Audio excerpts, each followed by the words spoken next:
Have you ever found yourself saying, "I'm sorry," for something that really didn't warrant an apology?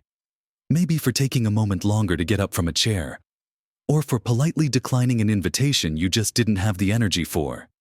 It's a common habit, especially as we get a little older. We've spent a lifetime being polite, being considerate, and often putting others first. But sometimes, that good nature can turn into an automatic reflex of self-deprecation, a feeling that we need to apologize for simply existing or for making choices that are right for us. It's a painful reality that many older adults carry this unnecessary burden of apology, often shrinking themselves to fit societal expectations or to avoid making anyone else feel even slightly inconvenienced. This constant apologizing can quietly chip away at our self-worth, making us feel less confident and less entitled to our own space, our own pace, and our own decisions.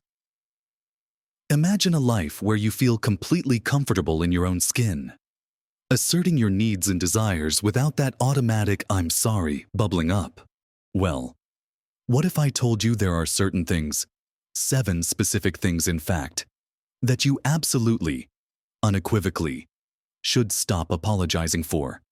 Starting today in this video, we're going to dive deep into these areas, offering you not just permission, but encouragement to reclaim your power, your peace, and your authentic self. We'll explore practical ways to shift your mindset and interactions, helping you embrace your golden years with more confidence and less unnecessary guilt.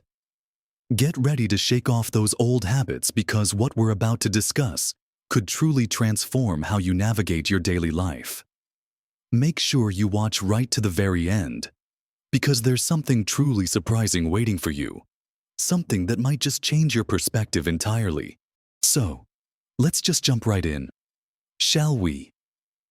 The very first thing we absolutely need to stop apologizing for is something that many of us, especially as we age, find ourselves doing almost instinctively: apologizing for taking our time.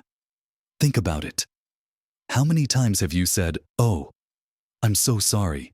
I'm a bit slow when getting up from a chair." Or, "Pardon me, I'm just a little bit slower these days," when you're walking down the street. It's as if we feel a profound need to excuse our natural pace, as if existing at anything less than breakneck speed is an inconvenience to everyone around us. But here's the beautiful truth: your pace is your pace. It's a natural evolution of life, and there's absolutely no shame in it. In fact, there's a certain wisdom in slowing down, in taking a moment to fully experience the world around you. We live in a society that often glorifies speed, efficiency, and constant rushing. From a young age, we're conditioned to believe that faster is better, that productivity means constant motion. But this mindset can be incredibly detrimental to our well-being, especially as we get older and our bodies naturally tell us to ease up a bit. Rushing can lead to accidents, increased stress, and a complete lack of presence in our own lives. When we apologize for taking our time, we're essentially apologizing for being human, for listening to our bodies, and for embracing a slower, often more mindful way of living. Imagine the peace that comes from simply allowing yourself to move at a comfortable speed, without the internal pressure or the external need to justify it. What if instead of "I'm sorry, I'm slow," you simply took your time, confident in the knowledge that your body knows what it needs? Next time you're out and about, or even just moving around your home, consciously pay attention to your pace. If you find yourself automatically wanting to apologize for it, take a breath. Remind yourself that this is your rhythm, and it's perfectly fine. You don't owe anyone an explanation for moving at a speed that feels comfortable and safe for you. Embrace the opportunity to be more present, to notice the details you might otherwise rush past. It's not about being slow. It's about being deliberate, safe, and true to yourself. This isn't just about physical movement. It's about life's pace too. Don't feel the need to rush decisions or to quickly finish conversations. Allow yourself the time to process, to think, and to truly engage. This shift isn't just about what you say. but about how you feel about your own tempo in life. And speaking of claiming your own space and asserting your needs, that brings us seamlessly to the second thing you should absolutely stop apologizing for saying no. Oh, how many of us have mastered the art of the reluctant yes? We say yes to commitments we don't have the energy for, to social gatherings that drain us, to favors that stretch us thin, all because we don't want to disappoint anyone, or we feel guilty about declining. And often, that reluctant yes is accompanied by a host of apologies. I'm so sorry, but I really shouldn't. Or, I'd love to, but I'm just so busy. Sorry. As if we need a complicated excuse to justify a simple no. Saying no is not an act of selfishness. It is an act of self-preservation. It's about setting healthy boundaries, honoring your own energy levels, and protecting your precious time. As we get older, our energy might not be as boundless as it once was. And that's okay. In fact, it's a vital lesson in discernment, in learning what truly deserves your attention and what doesn't. When you say yes to something you don't truly want to do, you're saying no to something you might genuinely need or desire. Perhaps rest, a quiet evening at home, or time for a hobby you love. The guilt we often feel when saying no is rooted in a lifetime of trying to be agreeable, of wanting to be helpful, and perhaps of fearing judgment or rejection. But people who truly care about you will understand and respect your boundaries. They will appreciate your honesty far more than a grudging, resentful yes. The learning to say no without apology is a powerful step towards living an authentic life on your own terms. It doesn't mean you're rude or uncaring. It means you're mindful of your own capacity and committed to your well-being. So, how do you practice this? Start small. Maybe decline an invitation with a simple, "Thank you so much for thinking of me, but I won't be able to make it." No need for lengthy explanations or apologies, just a polite, firm boundary. Remember, no is a complete sentence. You don't have to justify it. You're entitled to your time, your energy, and your peace. Every time you say no to something that doesn't serve you, you're saying a resounding yes to yourself, to your needs, and to a life lived with greater intention. This simple shift can free up so much emotional and physical energy, allowing you to truly enjoy the things you do choose to say yes to. Now that we've talked about the power of pacing yourself and setting boundaries, let's move on to another area where many of us find ourselves needlessly apologizing: our appearance. This might seem like a deeply personal one, but how often do you catch yourself saying, "Oh, excuse the wrinkles," or "I'm not as put together as I used to be," or even, "My hair isn't what it once was"? It's as if we feel compelled to apologize for the natural, beautiful process of aging, as if a life well lived needs some sort of disclaimer. Your appearance, particularly as you age, is a testament to the life you've lived. Each line, each silver strand, each change is a story etched onto your very being. It represents joy, laughter, hardship, wisdom, and resilience. Why should any of that be something to apologize for? We live in a youth-obsessed culture that constantly barrages us with images of perceived perfection and unattainable ideals. This can make it incredibly difficult to embrace the natural changes that come with age. But true beauty isn't about defying time. It's about embracing who you are. At every stage of your journey, it's about radiating confidence and contentment from within, which is far more captivating than any outward attempt to appear ageless.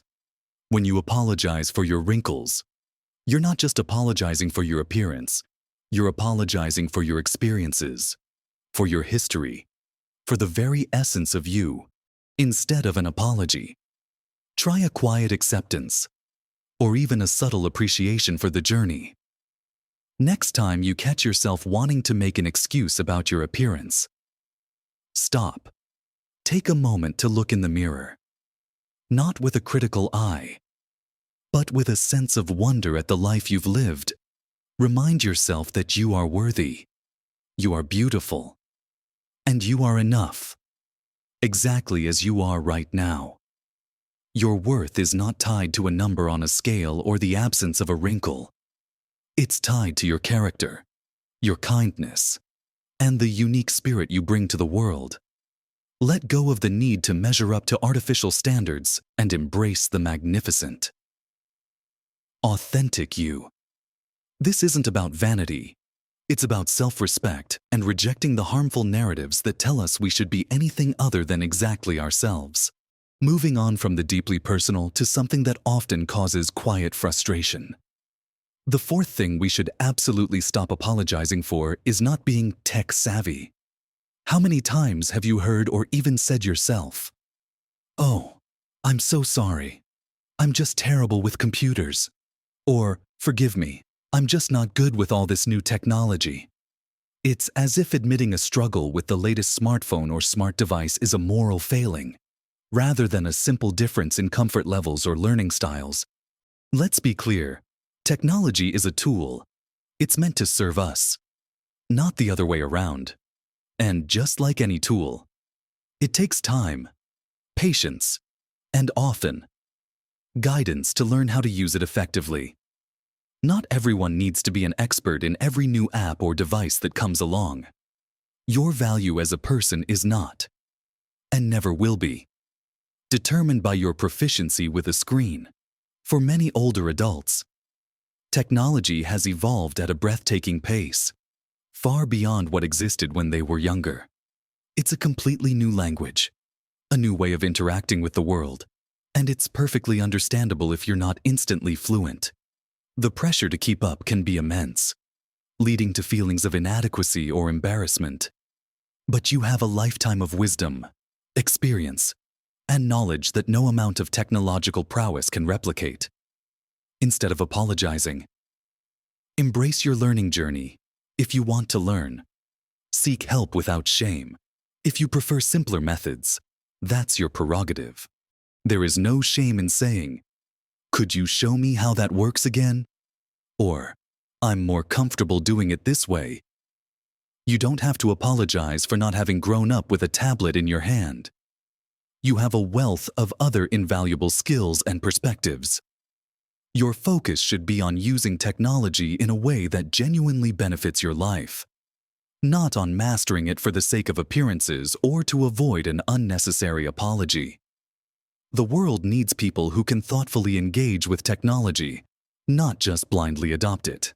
Your measured approach and willingness to ask questions can actually be a refreshing change in a world that often rushes into digital trends without critical thought.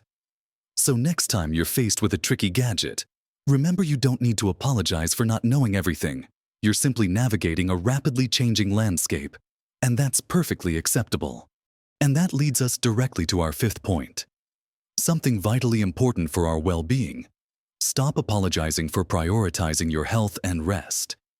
This is a big one. Think about how often we might say, "I'm so sorry, but I need to leave early. I'm just feeling a bit tired." Or, "Forgive me, I can't make it. I have a doctor's appointment." We often feel compelled to offer lengthy explanations or profound apologies for simply taking care of ourselves, as if tending to our health is an inconvenience to others, rather than a fundamental necessity. Your health is your most valuable asset. Especially as you get older, it's the foundation upon which your quality of life is built. Prioritizing rest, attending doctor's appointments, managing medications, or adhering to specific dietary needs are not luxuries. They are non-negotiable requirements for maintaining your well-being.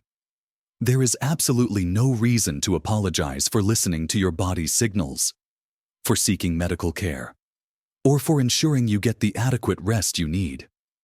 In fact, doing so is an act of responsibility and self-love.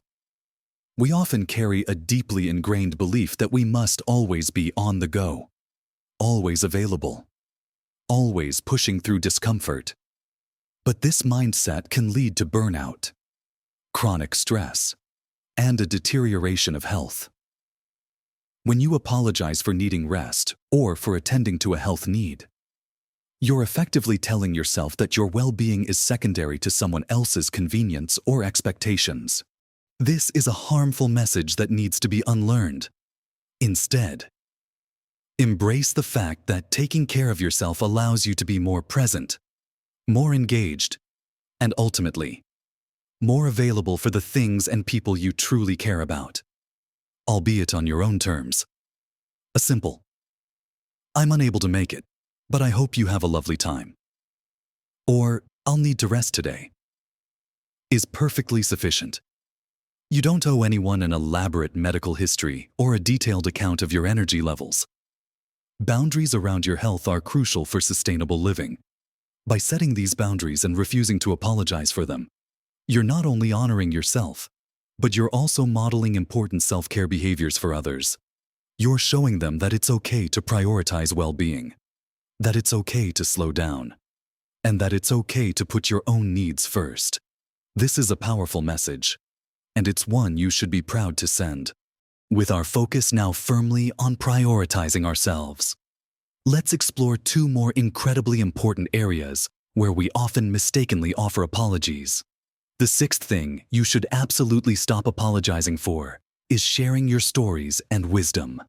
How often have you started a sentence with, "I'm sorry to ramble, but," or "Forgive me if this is boring, but back in my day." It's as if the rich tapestry of your life experiences, the lessons learned, and the incredible perspective you've gained over decades suddenly becomes something to be ashamed of, something that needs an introductory apology to make it palatable for others. This is a profound disservice, not only to yourself, but to the generations who stand to learn so much from you. Your stories are not rambling. They are history. They are wisdom. They are connection. In a world that often races forward, disconnected from its past, the voices of older adults are more important than ever. You have lived through incredible changes, seen the ebb and flow of life, and navigated challenges that many younger individuals can only imagine. Your insights are invaluable. They offer context, empathy, and practical solutions that can only come from lived experience. When you apologize for sharing, you're not just silencing yourself, you're silencing a piece of history, a valuable lesson, a comforting truth. Imagine a world where all the elders felt their stories were unwelcome. We would lose so much collective knowledge and understanding. Instead of apologizing, embrace your role as a storyteller, as a keeper of wisdom. Share your anecdotes, your triumphs, your struggles, and your observations with confidence and pride. Your audience, whether it's family, friends, or even new acquaintances, might just be hungering for that authentic connection, that genuine human experience that only you can provide. Of course, discernment is key. We don't want to dominate every conversation, but there's a huge difference between being mindful of a conversation's flow and preemptively apologizing for your very existence and the richness of your life. So next time a story comes to mind, or a piece of advice feels relevant, share it with conviction. Your words carry weight, they carry history, and they carry a unique perspective that only you possess. Don't let unnecessary apologies diminish the power of your voice. You are a living library, and your stories deserve to be heard, not excused. And finally, perhaps the most liberating point of all, the seventh thing you should stop apologizing for is living the life you want. This encompasses so much, doesn't it? It's about your hobbies, your passions, your choices, your travel plans, your decision to be single or married, your approach to finances, or even just how you spend your Tuesday afternoon. How often do we feel the need to justify or apologize for our personal choices, especially if they deviate from what others expect of us? "I'm so sorry, I know it's silly, but I really enjoy gardening all day." Or, "Forgive me, but I'm planning a solo trip, and I know it's a bit unusual for my age." These apologies are whispers of doubt, echoes of a time when we might have felt pressured to conform, to live up to someone else's idea of what our lives should look like. But here's the profound truth: this is your life. You have earned the right to live it exactly as you choose, free from the judgments and expectations of others. You've navigated decades of life, made countless decisions, and likely learned a thing or two about what truly brings you joy and fulfillment. Your retirement years, or simply your later years, are a precious chapter, an opportunity to truly lean into what makes you happy, what invigorates your spirit, and what feels authentic to you. Whether that means pursuing a new passion, traveling the world, spending quiet time at home, volunteering, reconnecting with old friends, or embarking on entirely new adventures, these are your choices, and they don't require an apology. They require celebration. When you apologize for your life choices, you invalidate your own wisdom, your own desires, and your own autonomy.